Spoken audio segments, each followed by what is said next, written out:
देखो बच्चों, इससे पहले हमने इतिहास में पढ़ा था इतिहास का कालक्रम कि इतिहास में घटनाएं किस प्रकार से उनकी गणना की जाती है ना।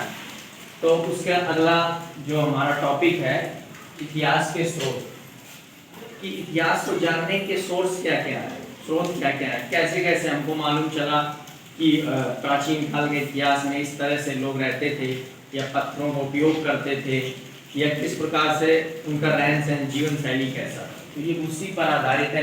नई एनसीईआरटी में बहुत अच्छे तरीके से इसको बताने की कोशिश की गई है। जो पुरानी एनसीईआरटी वगैरह थी उसमें इतना अच्छे से नहीं बताया गया, नई एनसीईआरटी में इतिहास के स्रोत को बहुत अच्छे से डिस्क्राइब करने की कोशिश की गई। ठीक है, तो आज हम जानते हैं कि इतिहास के स्रोत में किस प्रकार से होते हैं, ये इतिहास हमें कैसे कैसे पता चलता है। तो इसको देखो मुख्य रूप से बांटा गया चार भागों में। एक साहित्यिक स्रोत, मौखिक स्रोत, पुरातात्विक स्रोत और कलात्मक स्रोत। ऐसे और स्रोत हो सकते हैं, लेकिन अभी एनसीईआरटी ने हमको मुख्यतः चार स्रोत के आधार पर हर भाग को बांटा है। ठीक, तो देखो सबसे पहले हम देखते हैं मौखिक स्रोत। तो जब इतिहास में मानव जीवन आया, प्रारंभ हुआ, तो उस समय आदिवासी मानव की कोई भी लिखित भाषा नहीं, वो संकेतों के माध्यम से एक दूसरे से बातचीत करते थे, है ना। तो पूरा पाषाण काल एक तरीके से हम कह सकते हैं मौखिक आधार पर पूरा उनका इतिहास लिखा गया है।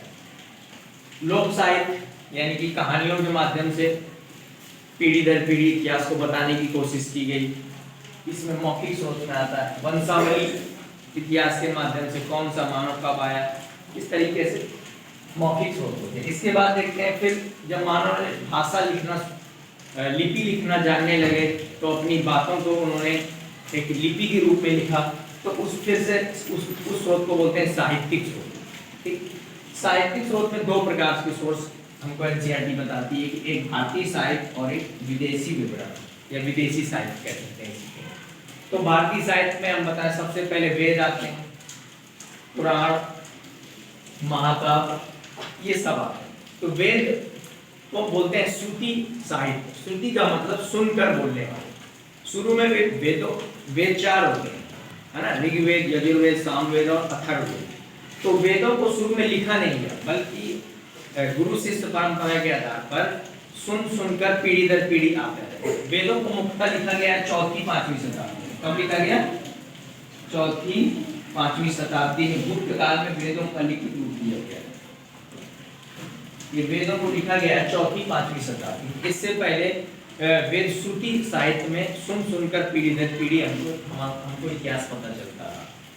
महाकाव्य दो हैं, जैसे रामायण और महाभारत, दो महाकाव्य हमारे। पुराण 18 पुराण हैं, तो उसमें हमको मौर्य काल के बारे में, गुप्त काल के बारे में, इस प्रकार से हमको इतिहास की जानकारी मिलती है। ठीक, यहाँ लिख सकते हैं हम, वेद 4 है, महाकाव्य 2 है और पुराण 18 है। अब कुछ आक्रमणकारी भी अपने देश में है, उनसे भी हमको इतिहास के बारे में जानकारी मिलती है। जैसे सिकंदर के साथ निरयाकस आया था, है ना, अरिस्टोबुलस आया था। उसने सिकंदर के साथ दो इतिहासकार आए, उन्होंने भारत के इतिहास के बारे में लिखा है। यहाँ पर मेगास्थनीज चंद्रगुप्त मौर्य के समय में आया इतिहासकार है। हेनसांग हर्षवर्धन काल में आया। अल-कुरनी ये 12वीं शताब्दी में आया था, महमूद गजनवी के काल में। ठीक,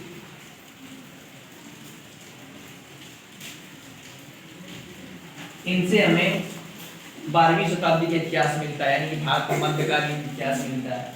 इससे हमें प्राचीन भारत का इतिहास मिलता है। इससे चंद्रगुप्त मौर्य काल का इतिहास प्राप्त होता है। तो विदेशी विवरण से भी हमको इतिहास की जानकारी मिलती है। बहुत अच्छे तरीके से बांटने की कोशिश की है इतिहास को, की भारतीय साहित्य क्या है, विदेशी साहित्य क्या है। इसके बाद कलात्मक स्रोत में दिखाया गया कि चित्रकला, मूर्तिकला, यानी कि विभिन्न राजवंशों में जिस प्रकार से चित्रकला का निर्माण हुआ, तो उस चित्रकला के आधार पर आज हम तय करते हैं कि उन्होंने किस तरह से शासन किया होगा। जैसे जब हमको ज़्यादा चित्रकला, मूर्तिकला मिलती है, तो हम ये अनुमान लगाते हैं कि प्राचीन काल में जो भी राजा था वो आर्थिक रूप से समृद्ध था। जिस राजा के कार्यकाल में चित्रकला या मूर्तिकला कम मिलती है, तो इसका अनुमान लगाया जाता है कि आर्थिक व्यवस्था धीरे धीरे पतन की ओर उनकी आ गई। तो भारत में चित्र मूर्ति कला की शुरुआत भी गुप्त काल से होती है ना। मंदिर जो आज आधुनिक रूप से मंदिर हमको दिखते हैं नागर शैली, द्रविड़ शैली, तो मुख्यतः उत्तर भारत में नागर शैली मिलती है, तो वो भी गुप्त काल से ही मिलती है। हमको इसके बारे में भी जानकारी मिलती है। गुप्त काल में 2 मंदिर है, दशावतार मंदिर जो कि ललितपुर झांसी में है, तो मूर्ति कला का वो अच्छा परिचायक है गुप्त काल का। मंदिरों से भी हमको जानकारी मिलती है, मूर्ति से, चित्रकला से। जहांगीर, शाहजहां ने चित्रकला पर विशेष ध्यान दिए मध्यकालीन इतिहास से। फिर अंग्रेज आते हैं, अंग्रेजों ने भी बड़े बड़े विश्वविद्यालय बनवाए अपनी शैली में, यूनानी शैली में। सबसे देखो अंतिम भाग में बांटा गया पुरातात्विक स्रोत।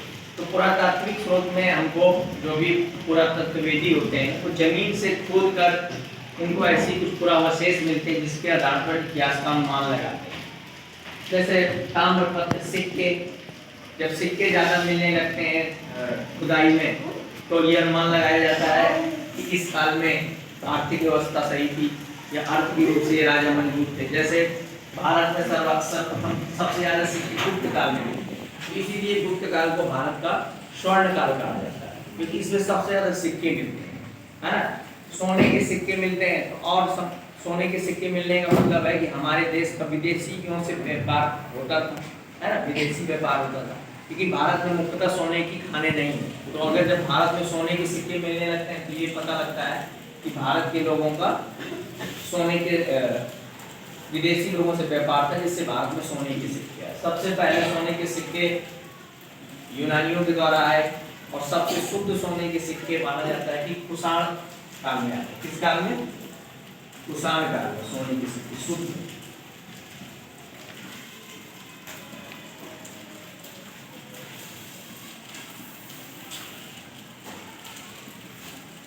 तो पुरातत्व से ही हमको सिंधु सभ्यता की कहानी पता चली, हड़प्पा सभ्यता की, मेसोपोटामिया सभ्यता की, मिस्र सभ्यता में पिरामिड, हमको ये सब पुरातत्व शोध किया था।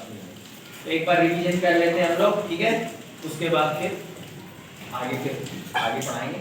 तो इतिहास के स्रोत में बताने की कोशिश की गई है, मौखिक स्रोत, साहित्यिक स्रोत, कलात्मक स्रोत और पुरातात्विक स्रोत। मौखिक स्रोत में मुख्यतः लोक साहित्य, कहानियों के माध्यम से, वंशावली, राजा रानी कौन कौन से आए, जैसे इसमें मौखिक स्रोत में हम लोग अपने रामायण को भी रख सकते हैं। मौखिक रूप से हमको बताया गया है कि राम के मम्मी का नाम क्या था, पापा के नाम क्या था, है ना, फिर दशरथ के पिता का नाम क्या था। तो इस प्रकार के स्रोत मौखिक स्रोत हैं जो कि जन जन में व्याप्त रहते हैं। फिर साहित्यिक स्रोत में भारतीय साहित्य, वेद, पुराण, महाकाव्य, इस तरह के स्रोत। इतिहासकार इसमें पाणिनि आ सकते हैं, अभिज्ञान शाकुंतलम लिखा उन्होंने, कालिदास जी आ सकते हैं, ये इसी प्रकार के साहित्य में आते हैं। विदेशी विवरण में मैगस्थनीज, अलबर्नी, मैनू के जो विदेशी इतिहासकार हैं उनको विदेशी साहित्य मिलता है ना।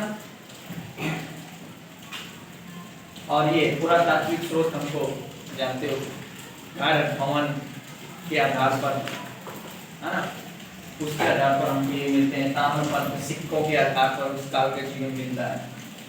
तो ठीक है, अगला नेक्स्ट टॉपिक पढ़ाएंगे। Thank you.